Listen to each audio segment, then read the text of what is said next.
नमस्कार, शाम के 7 बजने को हैं। देश के सबसे लोकप्रिय, सबसे विश्वसनीय और नंबर 1 शो शंखनाद में आप सभी का स्वागत है। मैं हूं आपके साथ चित्रा त्रिपाठी।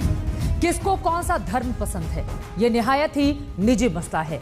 अपना धर्म चुनने की सबको आजादी है। इसी आजादी को आज सार्वजनिक तौर पर वसीम रिजवी ने सामने रख दिया।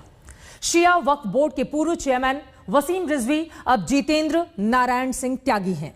जी हां, वसीम रिजवी ने पूरे विधि विधान से सनातन धर्म अपना लिया। उन्होंने इस्लाम का त्याग किया और त्यागी हो गए। नया धर्म और नया नाम मिलते ही त्यागी जी ने अपने पुराने धर्म पर धारदार हमला बोल दिया। देखिए। ओम केशवाय नमः।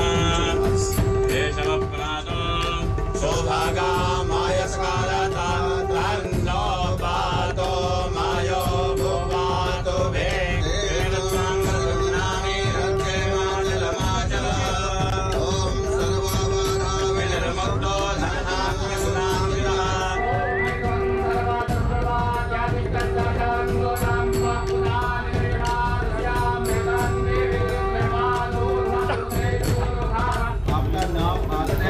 जितेंद्र नारायण सिंह त्यागी।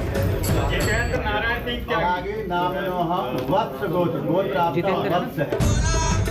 तो जिस तरह से इलाहाबाद प्रयागराज हो गया, हबीबगंज रानी कमलापति हो गया, मुगल सराय दीनदयाल उपाध्याय हो गया, बिल्कुल वैसे ही वसीम रिजवी जितेंद्र नारायण सिंह त्यागी हो गए, वत्स गोत्र वाले। आपका नाम जितेंद्र नारायण सिंह त्यागी। जितेंद्र नारायण सिंह त्यागी नाम वत्स गोत्र आपका वत्स है।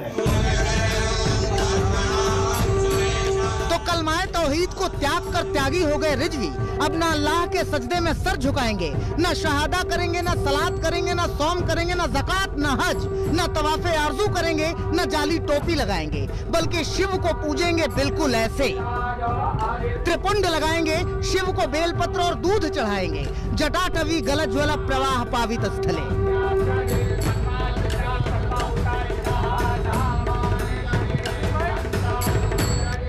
वक्फ बोर्ड के पूर्व चेयरमैन वसीम रिजवी की घर वापसी हो रही है। आप तस्वीरों में देख पा रहे हैं, माथे पे बकायदा तिलक है, सफेद कुर्ता और धोती पहना हुआ है और बकायदा शंकर भगवान को यहाँ पर जो है दूध वो चढ़ा रहे हैं और बकायदा मंत्रोच्चारण यहाँ पर कई पंडितों की मौजूदगी में यहाँ पर मंत्रोच्चारण किया जा रहा है। ओम केशवाय नमः। तो नमाज़े फज्र की जगह त्यागी जी के घर में सुबह के सूरज के साथ जय गणेश जय गणेश जय गणेश देवा की वंदना सुनाई देगी। काली माता की सौगंध खा ली है त्यागी जी ने, और खा ली तो खा ली।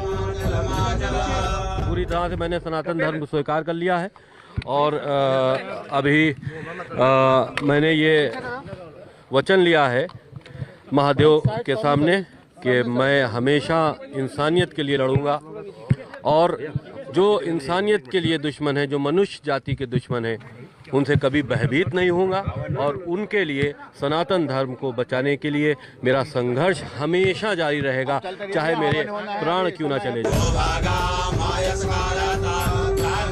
पूरे विधि विधान से मंदिर में पूजा अर्चना की, कंठी धारण किया, माला पहनी, चंदन लगाया और बोले छोड़ो इस्लाम, अब तो शिव का नाम।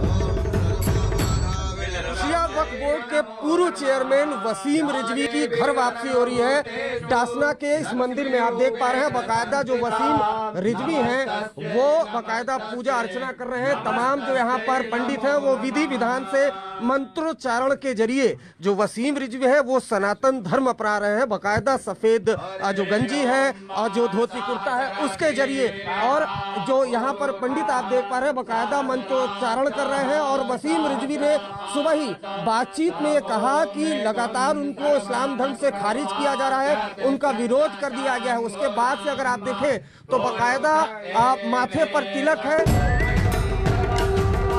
तो अब तक भले ही रिजवी मानते रहे हो कि अल्लाह एक है, अल्लाह के सिवाय कोई माबूद नहीं और पैगंबर मोहम्मद अल्लाह के रसूल हैं, मगर वो तब की बात थी, अब की नहीं। अब तो शिव ही सत्य है, शिव ही सुंदर है, सत्यम शिवम सुंदरम। जहां अच्छा लगे वहां चला जाए, सनातन धर्म में आए, जिसको जहां अच्छा लगे, लेकिन इस्लाम धर्म नहीं है, टेररिस्ट ऑर्गेनाइजेशन है, उसका पार्ट बने रहना हम ये समझते हैं कि ठीक है। पूरी जिंदगी जिस धर्म को माना और जिया उसी धर्म को मिनट भर में रिजवी जी ने, माफ कीजिएगा, त्यागी जी ने खारिज कर दिया। मैं खुद मोहम्मद के बारे में इतना पढ़ चुका हूँ, कुरान के बारे में पढ़ चुका हूँ कि कुरान एक फ़र्ज़ी अल्लाह की किताब है, मोहम्मद एक फ़र्ज़ी अल्लाह के रसूल थे। तो इतना उनके व्यक्तिगत जीवन में पढ़ने के बाद फिर उनको हम रसूल माने या हम उस कुरान को अल्लाह की किताब माने, तो हम ये समझते हैं वो थी। रिजवी एकाएक शिया मुसलमान से सीधे वत्स गोत्र के त्यागी हुए, लेकिन सवाल ये है कि वो त्यागी ही क्यों हुए? शुक्ला, मिश्रा, दुबे, त्रिपाठी, झा, उपाध्याय, चतुर्वेदी भी तो हो सकते थे, त्यागी ही क्यों? उसका जवाब यति नरसिंहानंद से सुनिए। जन्म हुआ त्यागी, यहाँ एक त्यागी समाज है, त्यागी समाज में जन्म हुआ। आज तक जितने भी मुस्लिम सनातन धर्म में वापसी करते थे वो ये कहते थे कि हमें समाज कौन सा मिलेगा। मैंने अपने सारे मित्रों से, अपने सारे रिश्तेदारों से, अपने परिवार के लोगों से बात की है। वसीम भाई मेरे परिवार का हिस्सा होंगे। जिस परिवार को मैंने संन्यास लेने के लिए छोड़ दिया, मेरे पिताजी, मेरे भाई, मेरे चाचा और मेरे जितने भी परिवार के लोग हैं, सब वसीम भाई का स्वागत करेंगे। अच्छा, मजेदार बात सुनिए। धर्म बदलकर भले ही त्यागी जी को लग रहा हो कि उन्होंने तीर मार लिया है, मगर उनके विरोध में फतवा जारी कर देने वाले लोड ही नहीं ले रहे हैं। कहते हैं हमें क्या मतलब, जो बनना है बन जाओ। हम उसको पहले से ही मुसलमान तस्लीम नहीं करते थे। अगर वो अब धर्म परिवर्तन कर रहे हैं या किसी मज़हब को इख्तियार कर रहे हैं, हमें कोई एतराज़ नहीं है, क्योंकि उसने सिर्फ नाम मुसलमानों वाला रखा था। उसके जितने भी अमल थे वो गैरों वाले अमल थे, कुफरिया अमल थे। आपने देखा कि सबसे पहले उन्होंने कुरान करीम की 26 आयतों को हटाने की मांग की। ये इस्लाम के जो इस्लाम का तरीका है उसके बिल्कुल खिलाफ है। गैरों का तरीका उन्होंने इख्तियार किया।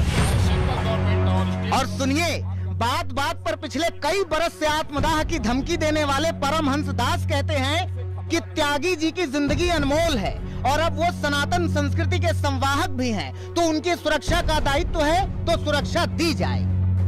सेंट्रल गवर्नमेंट और स्टेट गवर्नमेंट से मांग करता हूं कि वसीम रिजवी जी को उचित सुरक्षा मुहैया कराया जाए।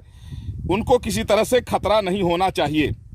साथ ही साथ में जिनके पूर्वज हिंदू थे वो यदि पुनः सनातन धर्म में घर वापसी करेंगे तो हम सभी सनातन धर्मावलंबी उनका स्वागत करेंगे।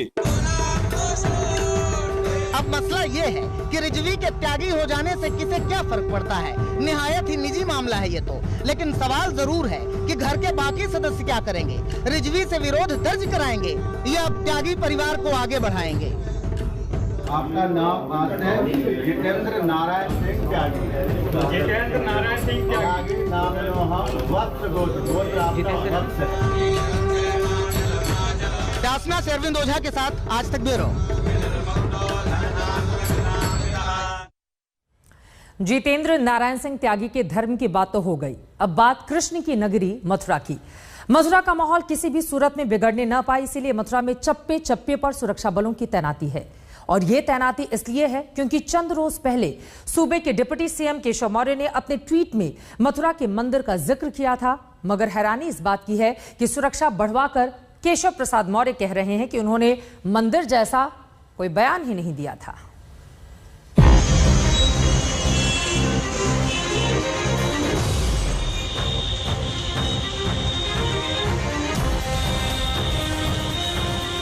मथुरा में श्री कृष्ण की जन्मभूमि पर भव्य मंदिर बने, यह हर श्री कृष्ण जी के भक्त की इच्छा है।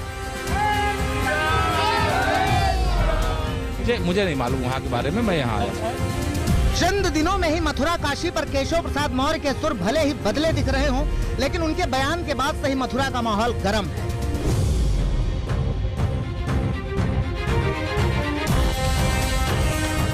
केशव मौर्य के बयान के बाद ही हिंदूवादी संगठनों ने 6 दिसंबर को शाही ईदगाह मस्जिद में जलाभिषेक का ऐलान किया और कान्हा की नगरी का तनाव बढ़ा दिया। इस ऐलान के बाद से ही मथुरा की सड़कें छावनी बनी हुई हैं और चप्पे चप्पे पर जवानों की तैनाती है। इस बीच श्री कृष्ण जन्मभूमि तक पहुंचे कुछ लोगों ने जय श्री राम के नारे लगाए तो फौरन ही उन्हें हिरासत में ले लिया गया।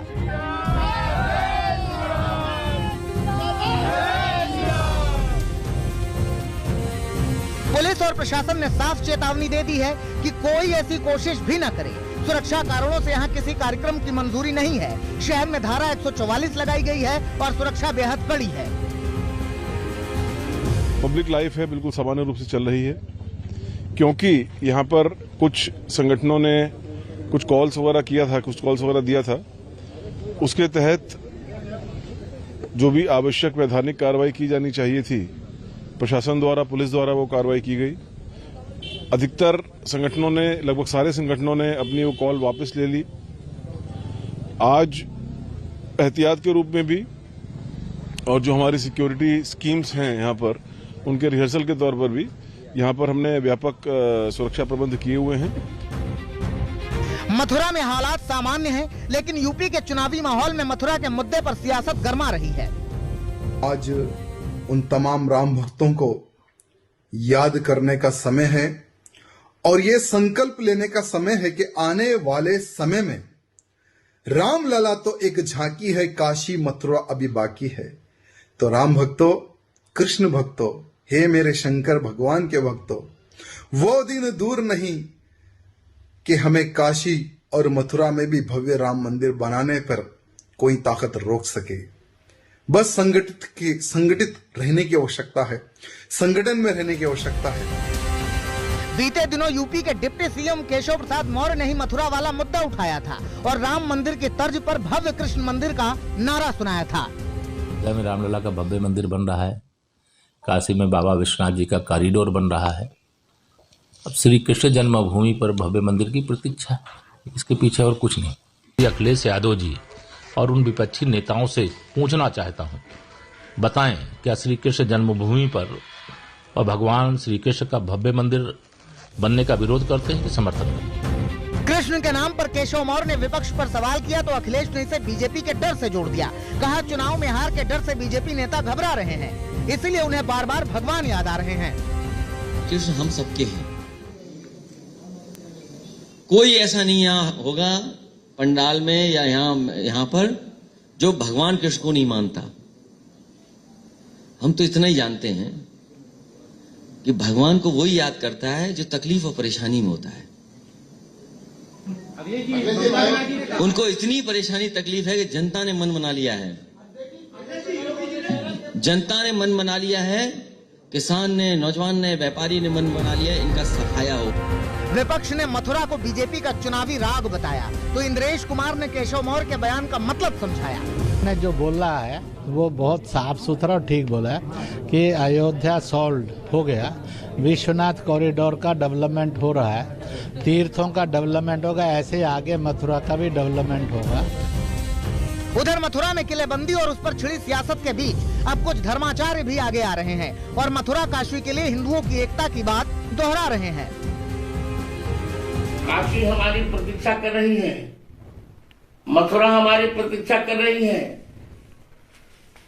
30,000 हमारे मंदिर प्रतीक्षा कर रहे हैं जो ढहाए गए। हम एक होंगे बहुत कुछ कर सकेंगे,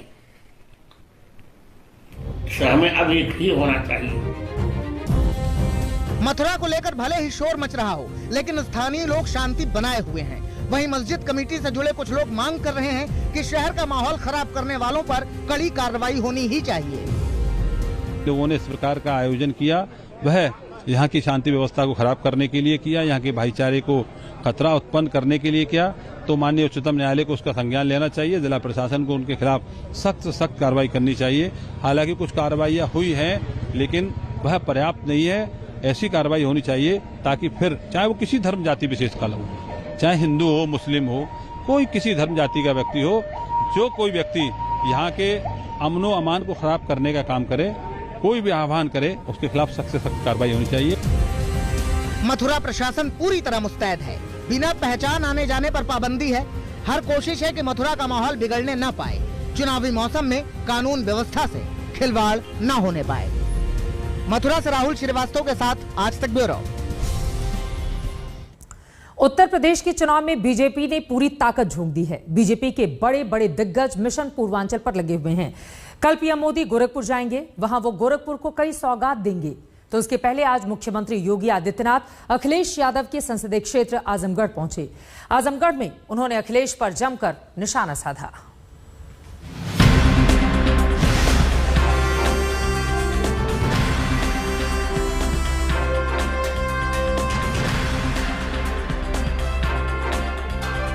जिस पूर्वांचल को मिशन यूपी की जीत का रास्ता माना जाता है। बीजेपी उस पूर्वांचल में विजय पताका फहराने के लिए पूरा जोर लगा रही है। विरोधियों पर वार, हमले और तीखे प्रहार के साथ पूर्वांचल में विकास का एजेंडा आगे बढ़ाकर बीजेपी दोबारा यूपी में बड़ी जीत की तैयारी में लगी है। और बीजेपी की इसी कोशिशों को आगे बढ़ाने के लिए प्रधानमंत्री नरेंद्र मोदी मंगलवार को गोरखपुर पहुंच रहे हैं। पीएम मोदी गोरखपुर खाद कारखाना, पूर्वी यूपी के पहले एम्स का उद्घाटन करेंगे। प्रधानमंत्री मोदी जी ने 2016 में गोरखपुर के खाद कारखाने का शिलान्यास किया और एक समय सीमा के अंदर यह खाद कारखाना बनकर के तैयार है। 7 दिसंबर को प्रधानमंत्री मोदी जी के करकमलों से एक भव्य समारोह में हिंदुस्तान